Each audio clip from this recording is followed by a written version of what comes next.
Bom dia, hoje é sexta-feira, 15 de maio, estamos dando início a mais uma reunião matinal. Aqui no mercado doméstico, o IGP-10 saiu agora mais cedo às 9 horas da manhã e veio bem abaixo das estimativas, da mediana das estimativas, né? O IGP-10 veio 0,52% em maio, alta, após subir 1,27% em abril. A mediana das estimativas era de 0,75%. Aqui no Brasil a agenda hoje é bem fraca, é mais reuniões do que qualquer outra coisa. Lula se reúne com Renan, Lula se reúne com Dilma e ontem, né, informações de que em reuniões, em jantares, Lula até destacou que o governo precisa acelerar o PAC 3, Programa de Aceleração do Crescimento, e também ele precisa de estímulos para a economia, ele indo justamente o contrário, fazendo a propaganda dele, né? Há 2 dias atrás, no ABC Paulista, ele falou que era contra as medidas de ajuste fiscal. Quer dizer, chega a ser um pouco surreal esse tipo de discussão, né? Porque o PT precisa aprovar o ajuste fiscal e aí um próprio, né, ex-presidente do partido vai contra isso, né? Quer dizer, fazendo aí um populismo ao mercado que o país precisa desse ajuste, se não fizer a coisa piora ainda mais.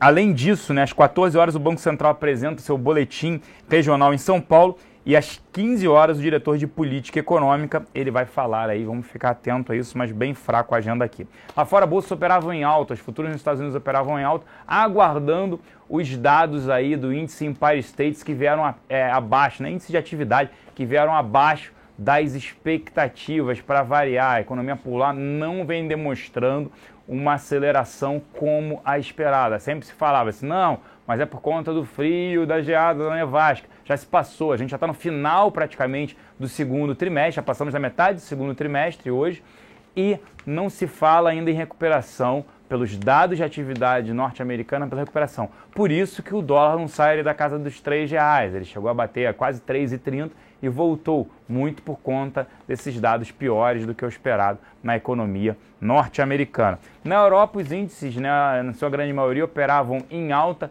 principalmente por conta do discurso ontem, no final do dia, do presidente do Banco Central, Mário Draghi, falando de injeção de estímulos permanecem na economia. Na China, já pelo contrário, desaceleração total aí do país, investimento direto em queda no país e também uma declaração do primeiro-ministro chinês falando que o país precisa de ações mais vigorosas para estabilizar o crescimento do país, uma vez que a economia continua a enfrentar considerável pressão de baixa. E aí, consequentemente, hoje o minério mais cedo operava em queda de 1,59%, o que deve bater aí na Vale. A gente comenta depois, até porque teve uma demanda, permanece uma demanda bastante elevada pelo ativo na mesa de aluguel para short. E o Banco Central da Coreia do Sul manteve as taxas de juros por lá no menor nível histórico, 1,75%. Quem dera essa taxa por aqui, mas não dá. Com a nossa inflação aí beirando quase 9%, os juros devem apresentar mais uma alta aí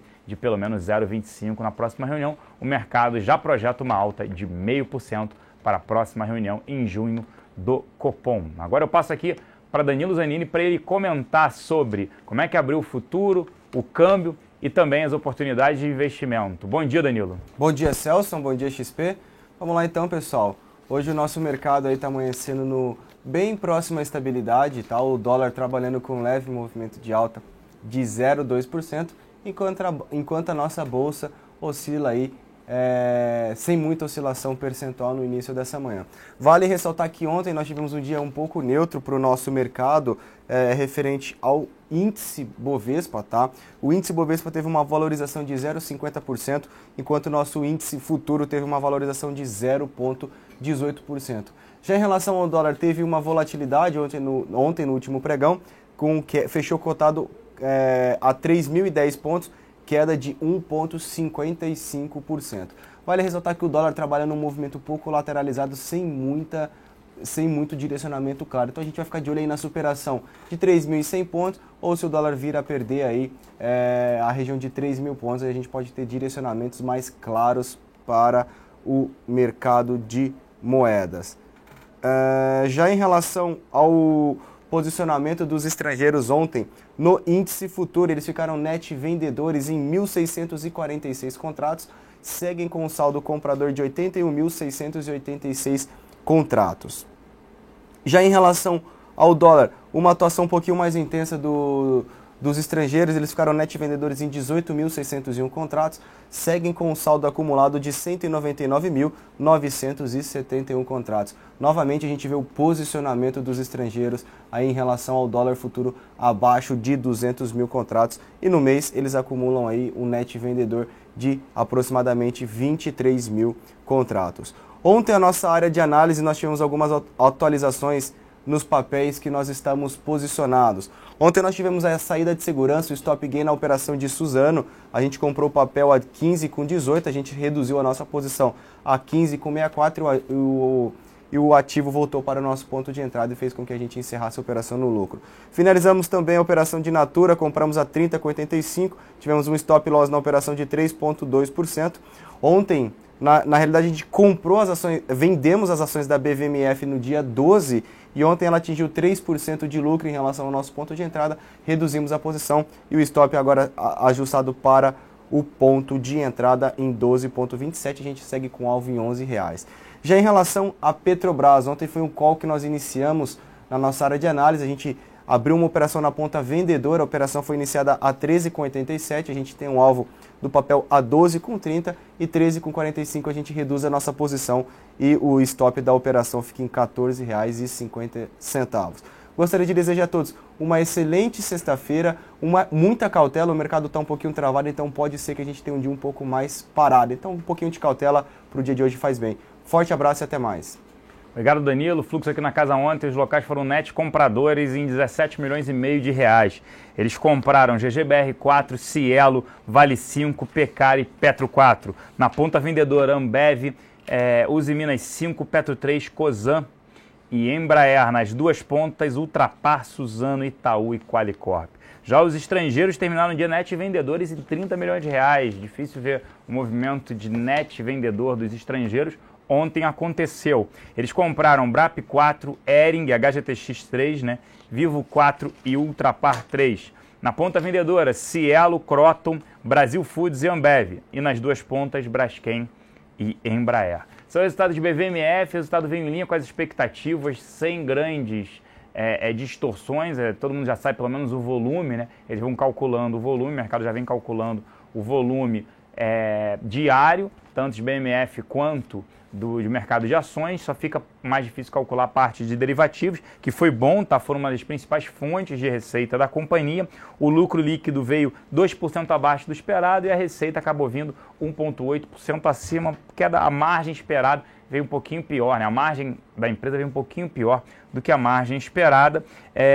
Destaque ali para dividendos, a companhia aprovou, né, ontem mais um montante de 223 milhões de reais de dividendos, se representa 80% do lucro líquido da companhia do primeiro trimestre. Serão pagos esses dividendos dia 29 de maio e com base no registro do dia 18 de maio. Então, até segunda-feira, quem tiver a posição em BVMF recebe os dividendos. A companhia também falou que a recompra de ações, né, que eles aprovaram em dezembro do ano passado, até dezembro desse ano, 360 dias, ela pode recomprar 60 milhões de ações. Ela recomprou no primeiro trimestre 6,8 milhões de ações a um preço médio de R$ 9,39, o que representa um ganho no trimestre de 28,33% ao preço de fechamento de ontem. Impressionante, operaram muito bem aí o ativo. Mas como eu citei, resultado em linha com o esperado. O ativo negocia 19,5 vezes lucro, é um ativo caro, negociando um nível extremamente elevado, com um dividend yield na casa de 4,3%.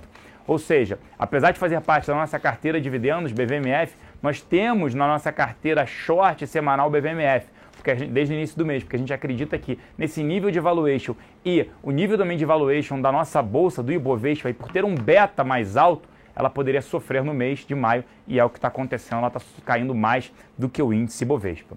Atenção hoje ao balanço da Petrobras, expectativas aí de lucro, obviamente por conta do melhor resultado no segmento de abastecimento, gasolina e diesel no primeiro trimestre, principalmente nos meses de janeiro e até meados de fevereiro, quando o prêmio da gasolina e diesel em relação ao comprado nos Estados Unidos era na casa, até chegou a bater 30%. Então ela deve reportar um lucro líquido, há enormes divergências de 1 bilhão de reais de lucro até 7 bilhões de reais, mas o mais importante é olhar o endividamento da companhia, que deve superar 5 vezes dívida líquida sobre EBITDA nesse primeiro trimestre. ela tem a maior dívida corporativa do mundo, 350 bilhões de reais, sendo que 72% dessa dívida está atrelada à moeda norte-americana. Permanecemos céticos com o ativo. Quem possui Petrobras, monte uma fence na nossa mesa de produtos estruturados. Vale destacar a Fibra agora com uma nova linha de produção aí de celulose. Lembrando que na semana passada a Fibra anunciou que pode comprar até 900 mil toneladas de celulose da Klabin, o que foi bom para a Klabin e acaba não sendo ruim para a Fibra, né? Porque compra de uma concorrente. Então ela anunciou um investimento muito alto, um capex de 7,7 bilhões de reais para essa nova planta. E quem nada de braçada, quem está surfando toda essa onda é Suzano. Com o novo aumento de preços que a Fibra anunciou para 1º de junho, a companhia já tem a planta dela no Maranhão para exportação, vem crescendo, né? O que a gente chama de ramp-up, atingindo até full capacity no ano que vem, o que vai reduzir bastante a alavancagem na companhia e gerar fortes resultados operacionais. A gente segue recomendando Suzano nas nossas carteiras. E vale destaque para uma captação da Uzi Minas aí, anunciando 475 milhões de reais de captação via Bradesco. A gente não recomenda exposição ao ativo nem nela, nem em CSN. Por último, Rossi, com um resultado não é ruim, horroroso, EBITDA novamente negativo em 35 milhões de reais. A companhia provavelmente vai precisar de um aumento de capital. Fiquem fora do setor de real estate. Estamos destacando isso e o pior ainda está por vir, principalmente nesse segundo trimestre, com restrição e redução no crédito, principalmente pela Caixa Econômica Federal, que está com problemas aí de crédito. Na nossa mesa de aluguel, destaque para Vale 5. Ontem mais 9 milhões de ações foram tomadas para short. Impressionante isso, e alcançou posição short 105 milhões de ações em Vale. É impressionante que a Vale 5 atingiu 5,67% da posição short sobre o free float. Acho que nunca antes visto isso aqui, nunca na história desse país. Petro 4 também foi visto um fluxo grande ontem, posição short, muita gente abrindo short em Petrobras antes do balanço. Se tivesse que me perguntar para como iria para o balanço, nossa área de análise, short, não iria comprado para o balanço de Petrobras, principalmente por conta do endividamento e da alta do ativo. E lojas americanas também chamando atenção aí para demanda short, um ativo que vem performando bem, alguns holders, né, alguns acionistas diminuindo posição. E na lista aí das 10%, né, as ações 10% acima, posição short sobre o free float, OGX, Magazine Luiza, Tecnisa e Uzi Minas. Um grande abraço a todos, uma excelente sexta-feira, nos vemos no UFC a partir de 11h35. Um abraço e até lá.